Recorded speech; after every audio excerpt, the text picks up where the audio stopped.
إذا كان المحيط كله عجائب وأسرار، فإن من أغرب عجائبه قصة غواص أجنبي كان يقضي يومه في جولة غوص بالمروج الشعابية في جنوب إفريقيا. رجل لا يؤمن بأي دين يعثر على نسخة من القرآن الكريم بكتابة واضحة في قاع المحيط على عمق 18 متر من سطح البحر.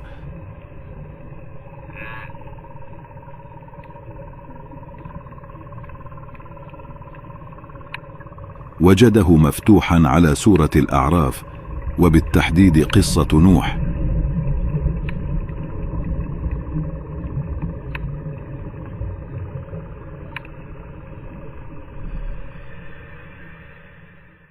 أَوَعَجِبْتُمْ أَنْ جَاءَكُمْ ذِكْرٌ مِّنْ رَبِّكُمْ عَلَى رَجُلٍ مِّنْكُمْ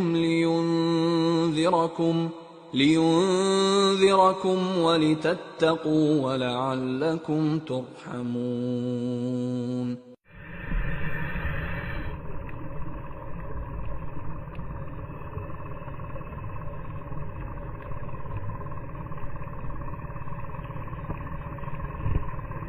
يقول الرجل أن هذا الكتاب استوقفه. كيف لكتاب في قاع البحر لم تتأثر أوراقه ولا حروفه؟ وما زاده استغرابا أن هذه المنطقة في البحر تعرف بتيار قوي، لا يمكن لمثل كتاب أن يصمد كل هذه الفترة. علاوة على ملوحة المحيط، لم يكن الرجل يعرف ماهية هذا الكتاب، فنشر المقطع على حسابه.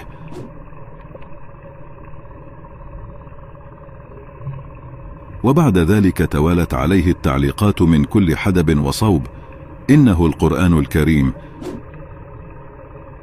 لم يكن يعلم شيئا عن المسلمين ولا دينهم، الأمر الذي جعله يبحث ويفكر مليا أن هذا الموقف الذي صادفه لم يكن ضربا من ضروب الصدف.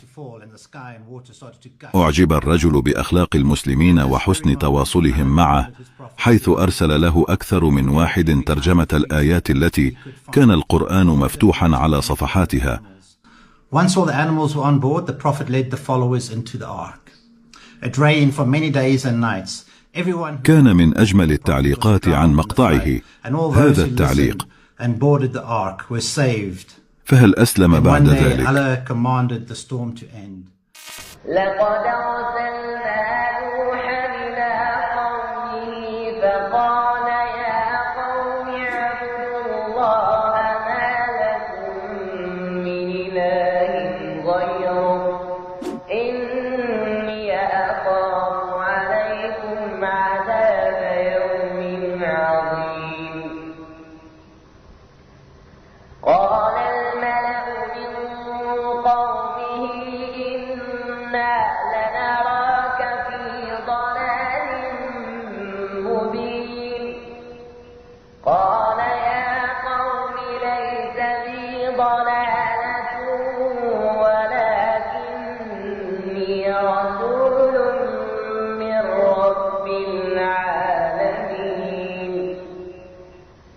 أبلغكم رسالات ربي وأنصح لكم وأعلم من الله ما لا تعلمون. أوعجبتم أن جاءكم